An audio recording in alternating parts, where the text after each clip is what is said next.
Everybody loves the Super Nintendo. Everybody.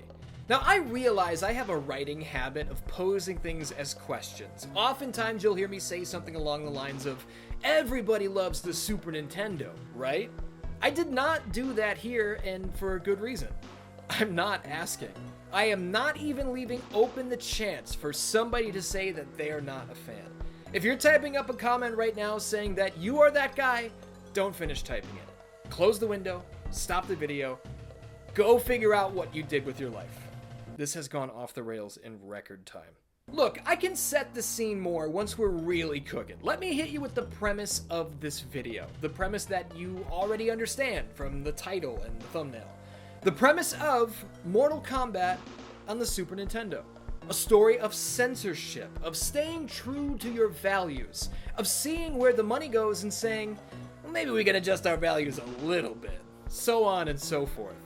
This is something that's been covered a million times before, I'm aware of that, but it's never been covered on Mortal Kombat Monday. And this concept kind of plays into my SNES Retrospective series, Super 616. So this is kind of a double episode of sorts. You can consider it a crossover of the two shows. Why not? Today we put a price on the values of a multi-billion-dollar company and shine a light on the mainstream audience's attraction to the absurd. Welcome to the story of Mortal Kombat on the Super Nintendo.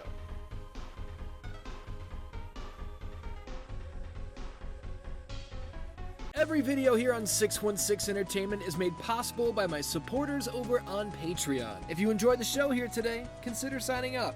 You'll get early access, exclusive videos and podcasts and more. Pro Wrestling Tees has the merch. As always, thank you for watching.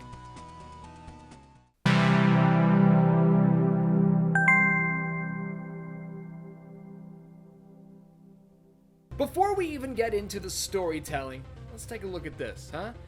I just got this from my buddy Craig.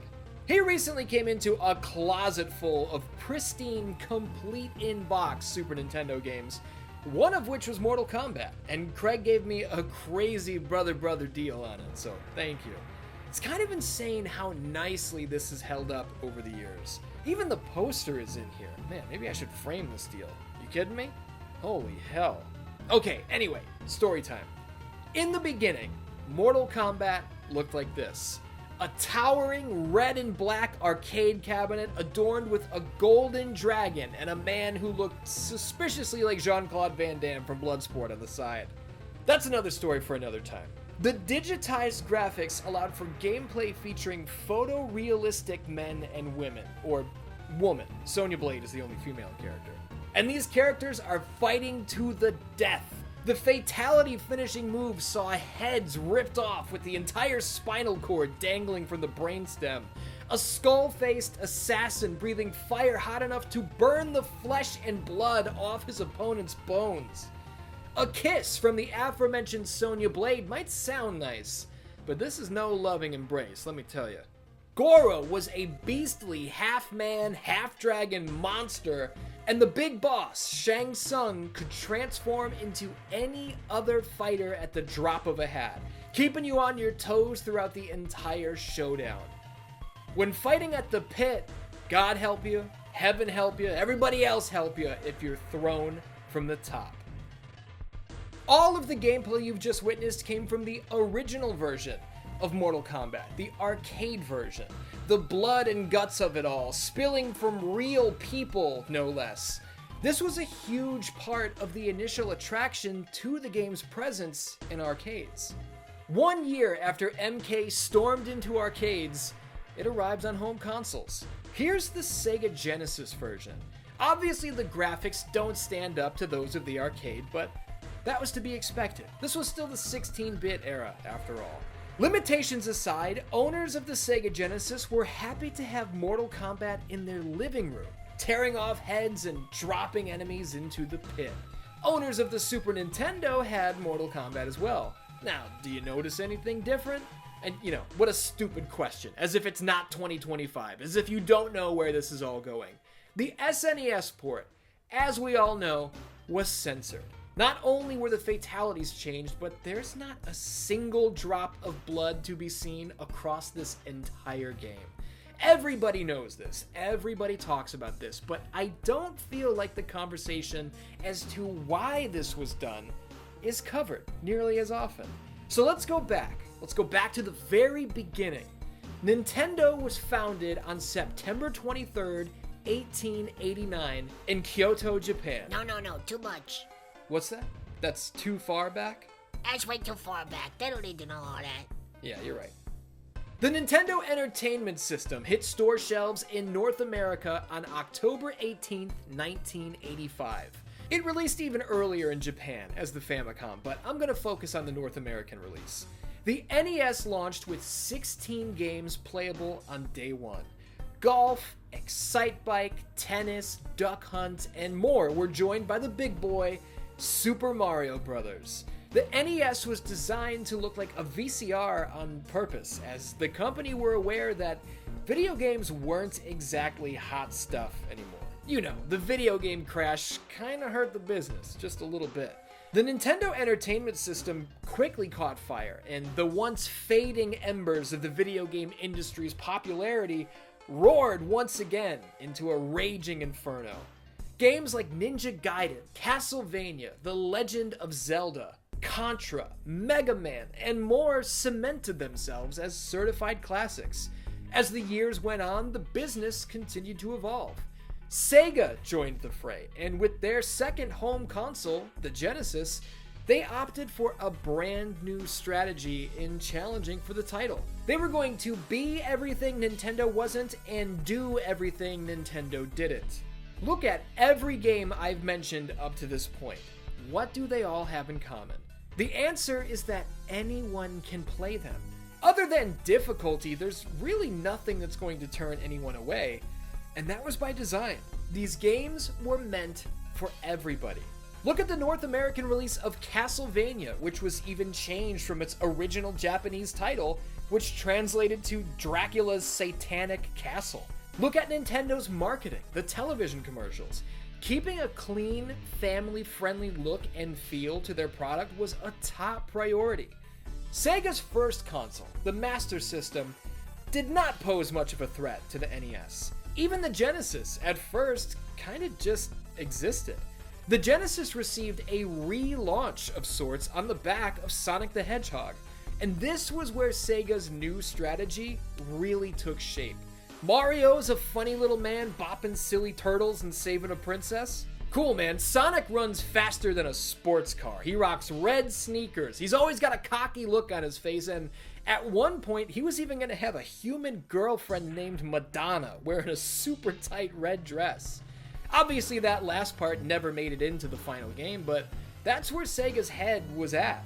They wanted to deliver everything Nintendo wouldn't or couldn't.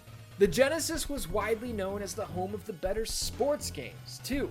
And on the other side, even with the follow-up to the NES, the Super Nintendo Entertainment System, Nintendo stuck to their guns. Mario, Mega Man, and Castlevania made the leap, but they all remained family-friendly. Again, Castlevania is the perfect example.